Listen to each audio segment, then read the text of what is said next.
Shalom dan selamat siang. Perkenalkan, nama saya Tiara Deswita Lalo dengan NIM 30202185. Di video kali ini saya akan membahas mengenai teori-teori dalam komunikasi massa.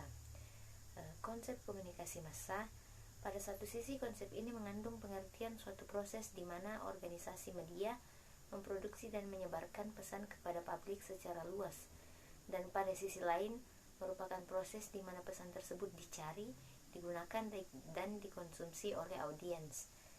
Analisis media mengenal adanya dua dimensi komunikasi. Yang pertama memandang dari sisi media kepada masyarakat luas beserta institusi-institusinya.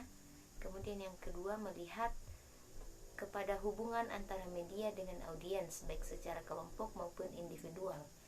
Komunikasi massa harus bisa menjelaskan berbagai fenomena yang berkaitan erat dengan aktivitas manusia karena dari media massa sebagai alat utama dalam komunikasi massa. Adapun teori-teori komunikasi massa, teori ini lahir melalui berbagai penelitian yang didorong oleh penelitian terhadap pengaruh politik terhadap media surat kabar. Pertama, formula Lasswell. Untuk lebih mudah memahami proses komunikasi massa bisa dengan menjawab pertanyaan siapa, berkata apa, melalui saluran apa, kepada siapa, dan dengan efek apa. Ungkapan dalam bentuk pertanyaan yang dikenal sebagai formula Lasswell ini meskipun sangat sederhana tetapi terlalu menyederhanakan suatu fenomena komunikasi massa dan telah membantu mengorganisasikan dan memberikan struktur pada kajian terhadap komunikasi massa. Kemudian pendekatan transmisional pada dasarnya menjelaskan suatu proses komunikasi dengan melihat komponen-komponen yang terkandung di dalamnya dan rangkaian aktivitas yang terjadi antara satu komponen dengan komponen lainnya. Kemudian yang ketiga, pendekatan psikologi sosial. Fokus dari teori ini adalah komunikasi antar kelompok dalam masyarakat yang berlangsung secara interaktif dan dua arah. Pendekatan ini memandang sumber informasi, komunikator, dan penerima dalam suatu sistem komunikasi yang dinamis. Teori ini menjelaskan bahwa informasi mengenai suatu peristiwa dicari dari atau didapat oleh anggota masyarakat dengan mengacu pada pengalaman pribadi, sumber dari kalangan elit, media massa, atau suatu kombinasi ketiganya. Yang kedua yaitu stimulus respons, merupakan suatu prinsip belajar yang sederhana di mana efek merupakan reaksi terhadap stimulus tertentu. Dengan demikian, seseorang dapat mengharapkan atau memperkirakan suatu kaitan erat antara pesan-pesan media dan reaksi audiens. Kemudian elemen utama dari teori ini adalah pesan atau stimulus, seorang penerima atau organisme, dan juga efek atau respon. Kemudian yang kelima, komunikasi dua tahap dan pengaruh antar pribadi. Menurut teori ini, media massa tidak bekerja dalam suatu sistem kevakuman sosial, tetapi memiliki suatu akses ke dalam jaringan hubungan sosial yang sangat kompleks dan bersaing dengan sumber-sumber gagasan pengetahuan dan kekuasaan yang lainnya. Kemudian yang keenam, difusi inovasi. Dalam teori ini dikatakan bahwa komunikator yang mendapat pesan dari media massa sangat kuat untuk mempengaruhi orang-orang. Ketika ada inovasi atau penemuan lalu disebarkan dan difusi melalui media massa, mengaruhi massa untuk mengikutinya. Pada prinsipnya teori ini adalah komunikasi dua tahap. Oleh karena itu, teori ini sangat menekankan pada sumber-sumber non-media, misalnya teman, tetangga, dan sebagainya, dan biasanya mengenai gagasan-gagasan baru yang dikampanyekan untuk mengubah perilaku melalui penyebaran informasi dan upaya mempengaruhi motivasi dan sikap. Kemudian pengaruh komunikasi massa terhadap masyarakat dan budaya. Teori yang disebut kultur norms ini beranggapan bahwa media tidak hanya memiliki efek langsung terhadap individu tetapi juga mempengaruhi kultur pengetahuan kolektif dan norma-norma serta nilai-nilai di suatu masyarakat. Media massa telah menghadirkan seperangkat citra, gagasan, dan evaluasi di mana audiens dapat memilih dan menjadikan acuan bagi perilakunya. Yang pertama, teori agenda setting. Maxwell dan Donald menuliskan bahwa audiens tidak hanya mempelajari berita-berita dan hal-hal lainnya melalui media massa, tetapi juga mempelajari seberapa besar arti penting diberikan pada suatu isu dan topik dari cara media massa memberikan penekanan terhadap topik tersebut. Agenda setting memiliki kelebihan karena mudah dipahami dan relatif mudah untuk diuji dasar pemikirannya. Adalah di antara berbagai topik yang dimuat di media massa, topik yang mendapat lebih banyak perhatian dan media akan menjadi lebih akrab bagi pembacanya dan akan dianggap penting dalam suatu periode waktu tertentu dan akan menjadi sebaliknya. Bagi topik yang kekurangan mendapat perhatian media, di dalamnya ada program konsistensi fokus pemberitaan dan kualitas pemberitaan. Kemudian teori dependensi mengenai efek komunikasi massa. Teori ini memfokuskan perhatiannya pada kondisi struktur suatu masyarakat yang mengatur kecenderungan terjadinya suatu efek media massa.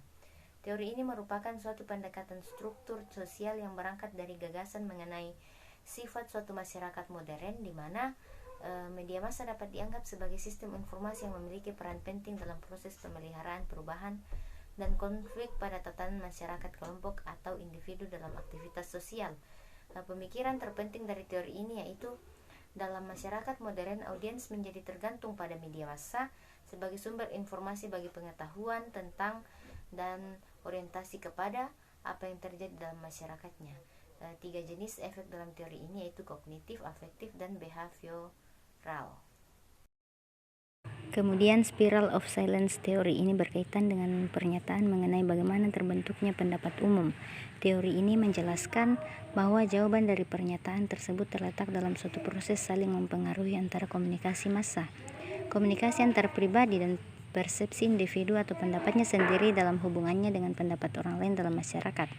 Teori ini berdasarkan asumsinya pada pemikiran sosial psikologis tahun 30-an yang menyatakan bahwa pendapat pribadi sangat tergantung pada apa yang dipikirkan atau diharapkan orang lain atau apa yang orang lain rasakan atau anggap sebagai pendapat dari orang lain. Kemudian yang selanjutnya information gaps. Pemikiran ini dilatar belakangi oleh adanya arus informasi yang terus meningkat dan sebagian besar dimungkinkan oleh media massa. Pemikiran tentang adanya information gaps dalam masyarakat ternyata belum cukup menjelaskan fenomena yang terjadi. Beberapa anggapan masyarakat bahwa gaps cenderung meningkat seiring dengan waktu. Konsep yang dikemukakan oleh kelompok peneliti dari Swedia menjelaskan tentang karakteristik dan sumber-sumber yang memungkinkan seseorang untuk memberi dan menerima informasi dan yang membantu proses komunikasi bagi dirinya. Konsep ini disebut potensi komunikasi dan dipandang sebagai alat untuk mencapai atau mendapatkan nilai tertentu dalam hidupnya. Ukuran dan bentuk potensi komunikasi tergantung pada 3 karakteristik utama, yaitu karakteristik pribadi, karakteristik seseorang tergantung pada posisi sosialnya, dan karakteristik dari struktur sosial di mana seseorang berada, misalnya keluarga, organisasi, sekolah, dan sebagainya. Kemudian hypodermic needle theory. Teori ini sering disebut dengan istilah teori jarum hipodermik atau teori peluru. Teori ini didasarkan pada intuisi daripada bukti ilmiah. Peneliti ilmu sosial dan agak kuno dan sedikit bukti empiris dapat dampak media massa diakumulasi. Teori ini mempunyai pengaruh yang kuat dan juga mengasumsikan bahwa para pengelola media dianggap sebagai orang yang lebih pintar dari audiens. Akibatnya audiens bisa dikelabui sedemikian rupa dari apa yang disiarkannya, bahwa media mempunyai dugaan audiens bisa ditunjukkan sedemikian rupa bahkan untuk bisa dibantu dengan cara apapun yang dikehendaki media. Lanjut di audiens dan pengaruhnya terhadap komunikasi massa.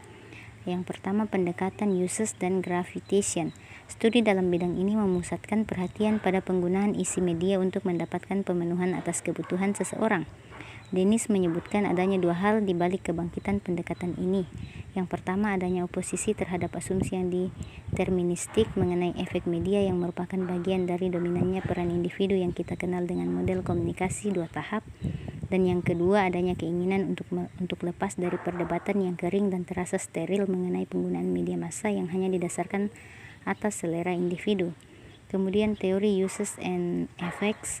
Pengetahuan mengenai penggunaan media dan penyebabnya akan memberikan jalan bagi pemahaman dan perkiraan tentang hasil dari suatu sistem komunikasi massa. Fokus dari teori ini yaitu menjadi suatu proses yang lebih kompleks di mana isi tertentu dikonsumsi dan kondisi tertentu untuk memenuhi fungsi tertentu dan terkait cara penerapan tertentu untuk dapat dipenuhi. Kemudian information seeking, teori ini menjelaskan tentang pencarian, penghindaran, dan pemrosesan informasi disebut memiliki akar dari pemikiran psikologis sosial tentang kesesuaian sikap. Salah satu asumsi utamanya adalah bahwa orang cenderung untuk menghindari informasi yang tidak sesuai dengan image of reality-nya karena mereka merasa membahayakan.